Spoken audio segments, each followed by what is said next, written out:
This video is video 1 of a 3-part series of one original script. What is hazmat? Everyday materials with supercharged potential. Think of hazmat, short for hazardous materials, as everyday materials with a supercharged potential for danger. These are substances that pose a risk to health, safety, or property when transported, like the gasoline that fuels our cars, the cleaning chemicals that keep our homes spotless, and even certain life-saving medicines. To ensure safe handling, the Department of Transportation has developed a system for classifying these materials into 9 distinct classes. And with further divisions, which I will introduce momentarily, to provide specific details about the type of hazard. It's like organizing a grocery store. Hazard classes are like the different departments: produce, dairy, bakery. While divisions are the specific items within each department, like apples and bananas in produce, milk and cheese in dairy. This classification system, along with important tools like placards and material safety data sheets, now renamed to safety data sheets, helps ensure that hazmat is properly identified, labeled, and handled to keep everyone safe during transportation.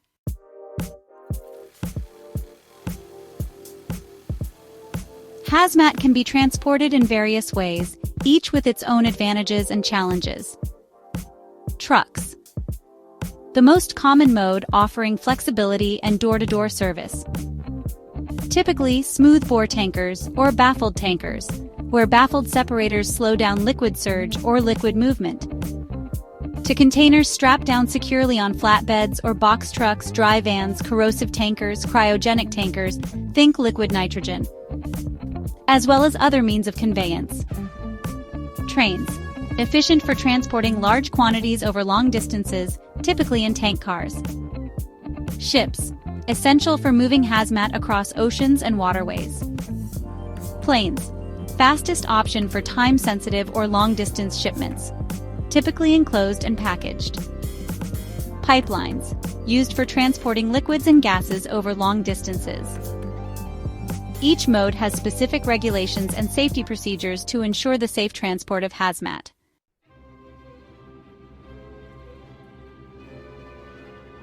Hazmat spills and accidents can have a devastating impact on the environment. Water contamination. Chemicals can pollute rivers, lakes, and oceans, harming aquatic life and drinking water sources. Soil contamination. Spills can contaminate soil, affecting plant growth and potentially entering the food chain. Air pollution. Releases of toxic gases or vapors can pollute the air, causing respiratory problems and other health issues. Long-term effects. Some hazmat can persist in the environment for many years, causing long-term damage to ecosystems and human health. Preventing environmental contamination is a crucial aspect of hazmat safety and regulations. And it's not just a local issue. Hazmat transport is a global operation, and that brings its own set of challenges.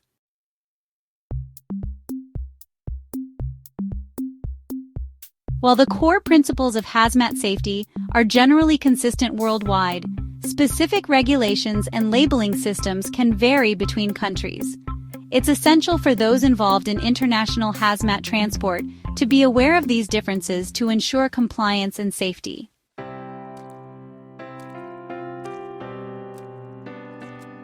The world of hazmat is incredibly diverse. We're talking about a vast array of substances, each with its own unique hazards and potential for destruction. Let's take a closer look.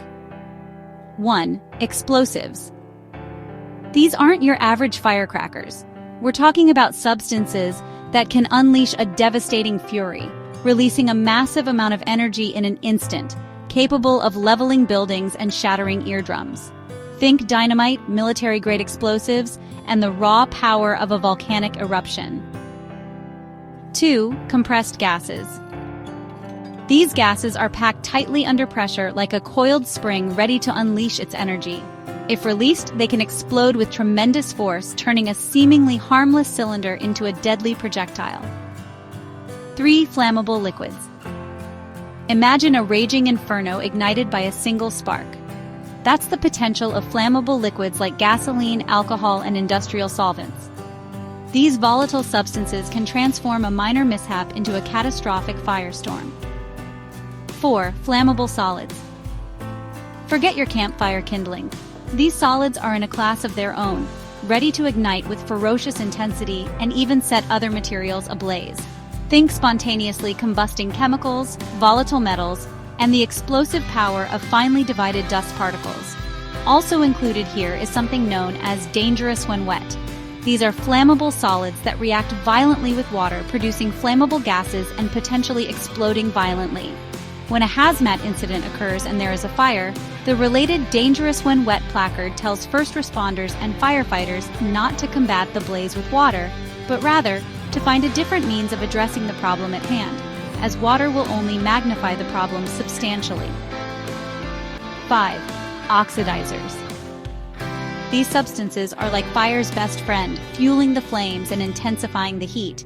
They can turn a controlled burn into an uncontrollable inferno, making other materials burn hotter, faster, and with devastating consequences. 6. Poisons. From deadly gases to toxic liquids, these substances are silent killers, capable of causing serious harm or even death if inhaled, swallowed, or absorbed through your skin. Think nerve agents, chemical weapons, and the insidious threat of invisible toxins. Infectious substances. Also a part of the same category or class as poisons, these materials harbor dangerous pathogens, viruses, and bacteria that can unleash a wave of illness and disease. Think biohazards, medical waste, and the potential for a pandemic outbreak. 7. Radioactive materials. These emit invisible rays that can wreak havoc on living organisms, requiring careful handling and containment to prevent long-term health consequences. Think nuclear waste, medical isotopes, and the lingering threat of radiation exposure. 8. Corrosive materials. These substances are like liquid fire, eating away at your skin, metal, and other materials, leaving behind a trail of destruction. Think acid spills, chemical burns, and the corrosive power of industrial cleaning agents. 9. Miscellaneous dangerous goods, hazardous materials, and articles. These are materials that present a hazard during transport but don't meet the definition of any other hazard class. This catch-all category was formerly known as Other Regulated Materials-Domestic, or ORM-D, but was changed to now be known simply as Limited Quantity by the Pipeline and Hazardous Materials Safety Administration, or the PHMSA. It is also known as the Other category.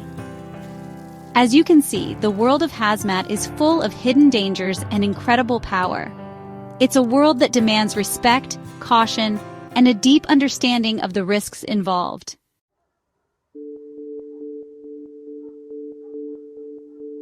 Imagine a world without the convenience of online shopping, the joy of a cross-country road trip, or the comfort of modern medicine. This is a world without hazmat. While often perceived as a threat, the truth is that the movement of hazardous materials is actually the unsung hero of our modern economy. It is the vital force that keeps industries humming and delivers the goods that enrich our lives. Consider this: the fuel that powers our vehicles, the materials that construct our homes, and even the food that nourishes us often rely on the safe and regulated transport of hazardous materials. Without it, our bustling cities would fall silent, our factories would grind to a halt, and our access to essential resources would dwindle. But hazmat isn't just for scientists and truckers. It's woven into the fabric of our everyday lives in ways we might not even realize. That sizzling steak on your backyard grill? Thank the propane tank, a Class 2 flammable gas, for that delicious blackened, charred, and barbecued taste.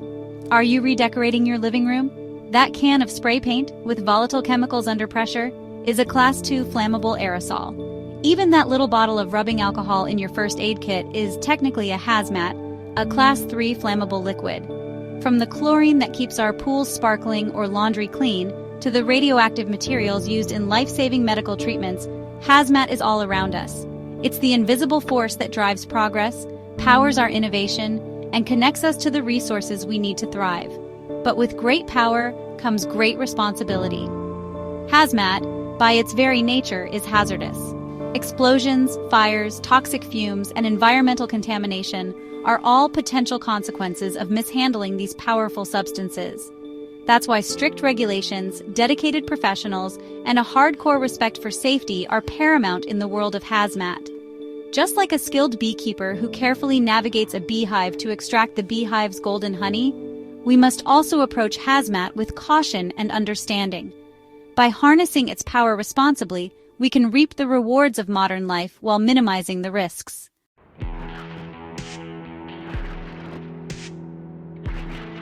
Think of hazmat like fire. It is an elemental force capable of both creation and destruction. When controlled, it fuels our industries, builds our cities, and even propels us into the vast unknown of space exploration. But mishandled, it can unleash explosions, raging infernos, and insidious contamination, leaving a trail of devastation in its wake. Understanding hazmat is like learning to dance with danger. It's about appreciating the relationship, or balance, between progress and protection, between harnessing the power of these materials and preventing their potential harm to us. It's a tightrope walk, and it requires knowledge, respect, and vigilance. In my above description, progress refers to the advancements and benefits gained by utilizing hazardous materials. This encompasses a wide range of applications, including industrial processes, scientific research, technological development, and economic growth. Industrial processes. Hazmat materials are essential for manufacturing an array of products, from medicines and electronics to fuels and construction materials. Scientific research. Hazmats play a crucial role in scientific discovery and innovation, enabling researchers to explore new frontiers in medicine, chemistry, and other fields. Technological development. Many technological advancements rely on hazmats, such as the development of new energy sources, advanced materials, or space exploration. Economic growth. The use of hazmats drives economic activity and creates jobs in various sectors. Essentially, progress signifies the positive outcomes and advancements made possible by harnessing the power of hazardous materials. Moving forward. Protection encompasses all measures taken to prevent accidents, mitigate risks, and minimize the negative consequences of exposure or release. This includes things like proper handling and storage, using appropriate containers, labeling, and following safety procedures. Emergency response. Having plans to deal with spills, leaks, or other incidents. This involves use of personal protective equipment, also known as PPE. It involves wearing the appropriate gear for the job at hand to minimize exposure. This includes safety glasses, gloves, masks, rubberized jackets, pants and boots, and the like. Regulatory compliance. This involves following rules and regulations designed to ensure safety. Essentially, protection represents the efforts made to ensure that the potential of hazardous materials is used responsibly and without causing harm. Perhaps like a skilled beekeeper might, we must approach hazmat with caution as well as confidence. We don protective suits, we follow meticulous protocols, and we move with deliberate care, all while extracting the honey from the hive of modern advancement and avoiding the sting of disaster. But what exactly are those stings? There are many potential dangers of hazardous materials. The dangers are as diverse as the materials themselves. These include fires, explosions, health hazards, and even environmental contamination, to name a few. Explosions. Unstable chemicals can unleash a shockwave of destruction, leveling buildings and sending shrapnel flying. A small container of volatile substances, carelessly exposed to heat, can become a bomb in an instant. Fires. Flammable liquids like gasoline can ignite with explosive speed, engulfing entire neighborhoods in an inferno. Even seemingly harmless materials like certain types of dust can explode with devastating force under the right conditions. Health hazards. Toxic fumes can silently poison our air, causing anything from mild irritation to organ damage and death. Corrosive materials can burn flesh and blind eyes, leaving lasting scars, physical and emotional. Environmental contamination. Spills and leaks can poison our land and water, disrupting delicate ecosystems and rendering entire areas uninhabitable. Consequences can linger for generations. This potential should remind us of our responsibility to act cautiously and to protect our planet. The safe management of hazmat isn't just about protecting ourselves, it's about safeguarding our communities, the environment, and the future we all share. It's about recognizing that these materials, while essential to our modern world, demand that we respect their power and have an unwavering commitment to handling them responsibly. Only then can we genuinely harness the benefits of hazardous materials while mitigating the risks, thus ensuring a safer and more sustainable future for all.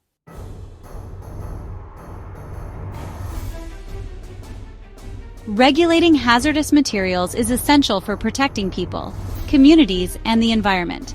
Without strict rules and guidelines, the transport, storage, and handling of these materials could lead to devastating consequences. Here's why regulations are so crucial. Preventing accidents. Hazmat regulations ensure that these materials are transported, stored, and handled in a way that minimizes the risk of accidents. This includes requirements for proper labeling, packaging, and training for those who work with hazmat. As someone who performed work in oil refineries and chemical plants for close to 15 years, then in the oil field, then as a hazmat-endorsed trucker who hauled production water before working my way up to crude oil, I can personally attest to the hundreds of classes I attended over that period of time, and to the utter seriousness with which the oil companies, as well as the trucking companies, approach the subject, and with education, shaping those involved in the working aspect, honing the affiliated personnel into people who performed their jobs professionally, adhering to exacting standards and performance. Protecting public safety. Regulations help protect the public from the potential dangers of hazmat. This includes establishing safe transportation routes, requiring emergency response plans, and setting limits on the amount of hazmat that can be transported or stored in certain areas. Protecting workers. Those who work with hazmat are at a higher risk of exposure to hazardous substances. Regulations mandate safety training, protective equipment, and workplace safety standards to minimize these risks and ensure worker safety. Safeguarding the environment. Hazmat spills and leaks can have devastating consequences for the environment. Regulations help prevent these incidents by requiring proper containment, disposal methods, and emergency response protocols to minimize environmental damage. Ensuring proper response. In the event of a hazmat incident, regulations ensure that emergency responders have the information and training necessary to effectively manage the situation and protect public safety. Promoting responsible handling. Regulations promote a culture of responsibility and accountability in handling hazmat. This includes requirements for record keeping, inspections, and enforcement to ensure compliance and deter negligence. In essence, hazmat regulations are the safeguards that protect us from the potential dangers of these materials. They ensure that hazmat can be used to benefit society while minimizing the risks to human health, safety, and the environment.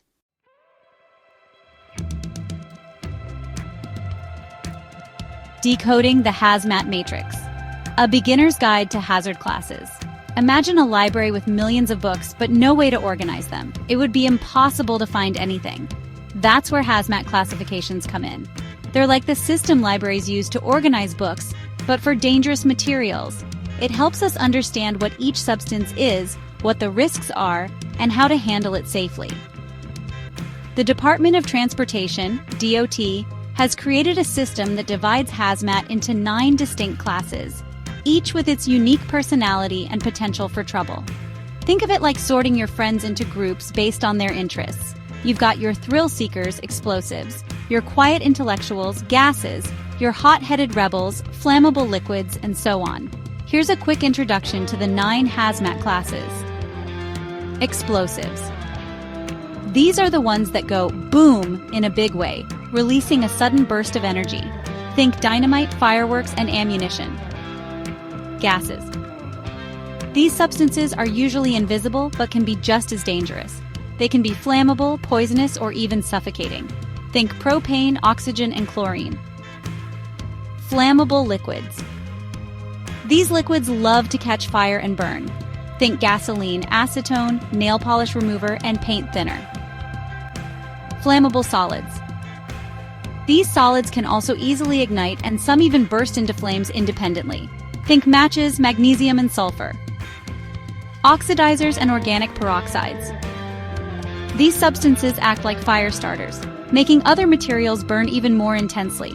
Think hydrogen peroxide and ammonium nitrate. Toxic and infectious substances. These materials can cause harm or death if you breathe them in, swallow them, or even touch them. They can also include infectious substances like viruses and bacteria. Think arsenic, pesticides, and medical waste. Radioactive materials. These materials emit invisible rays that can be harmful to living things. Think uranium and plutonium. Corrosive materials. These substances can eat away at your skin, metal, and other materials. Think acids, bases, and battery fluid. Miscellaneous dangerous goods. This is the catch-all category for hazardous materials that don't fit neatly into the other 8 classes. Think lithium batteries, dry ice, and genetically modified organisms. This classification system is a crucial part of hazmat safety. It helps ensure that these materials are properly identified, labeled, and handled according to their specific hazards, protecting workers, the public, and the environment.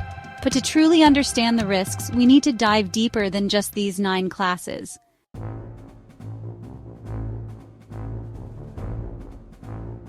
We've talked about the 9 major classes of hazmat, but sometimes we need to get a little more specific. That's where divisions come in. Think of them as zooming in on the danger, getting a closer look at the specific type of hazard within each class. For example, take Class 1, Explosives. You might think all explosives are created equal, but that's definitely not the case. Some, like dynamite, are designed to create a massive explosion, while others, like fireworks, are more about projecting sparks and colorful bursts. Divisions help us distinguish between these different types of explosives, so we know exactly what we're dealing with. It's like categorizing different types of candy. You've got your chocolate bars, Class 1, but within that class, you have milk chocolate, dark chocolate, and white chocolate, divisions. They're all chocolate, but each has its distinct characteristics. Divisions give emergency responders and those handling hazmat a more precise understanding of the risks involved. This allows for safer transportation, handling, and storage and ensures a more effective response in case of an incident. So, remember. Classes. The big picture categories of hazmat, like flammable liquids or explosives. Divisions.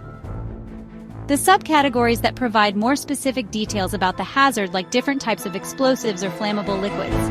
By understanding both classes and divisions, we can navigate the world of hazmat with greater confidence and safety.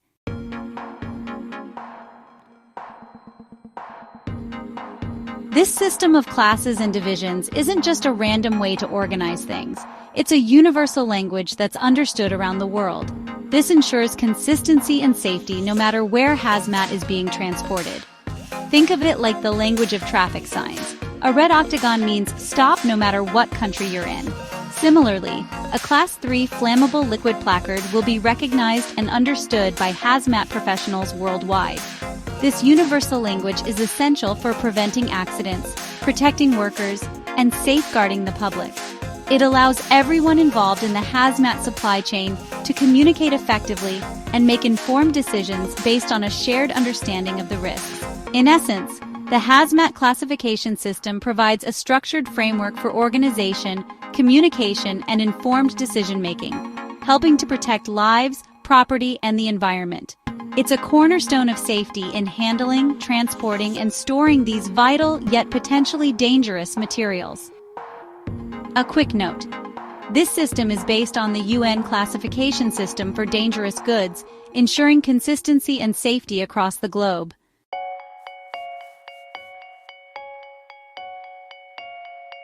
Now you might be wondering, why does all this matter to me as a driver? Well, understanding these classes and divisions is absolutely crucial for your safety and the safety of everyone around you. Here's why. Proper handling. Knowing the class and division of the hazmat you're transporting tells you how to handle it safely. Some materials need to be kept upright, others need to be protected from heat, and some can't be loaded together. This knowledge helps you prevent accidents and ensure the cargo arrives safely. Secure loading. Different classes and divisions have specific loading requirements. Knowing these ensures that you secure the hazmat properly to prevent shifting, spills, or leaks during transport. Safe driving practices. The class and division also influence your driving decisions. Certain materials might restrict the routes you can take or require lower speeds. This knowledge helps you avoid populated areas, tunnels, or other sensitive locations. Emergency response. In the unfortunate event of an accident or spill, knowing the class and division allows you to quickly communicate the hazards to emergency responders. This helps them take the right actions to protect themselves and the public. The bottom line. Understanding hazmat classes and divisions empowers you to make informed decisions that keep you, your cargo, and the public safe.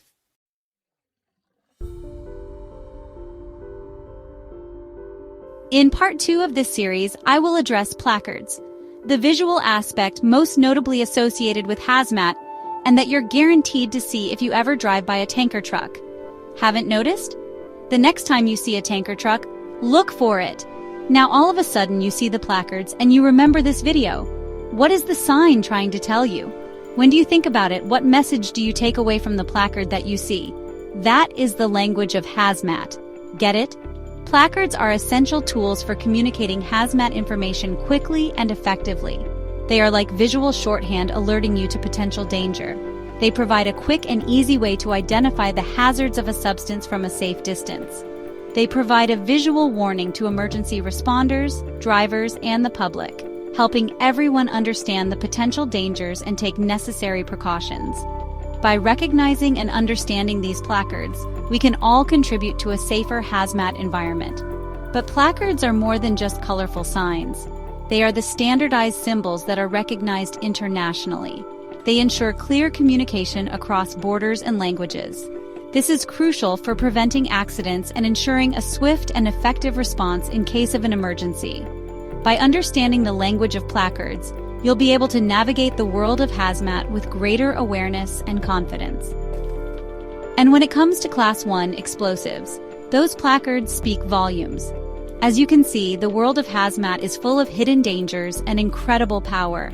It's a world that demands respect, caution, and a deep understanding of the risks involved. Safety is everyone's responsibility, especially in the world of hazmat, where safety must always be a priority.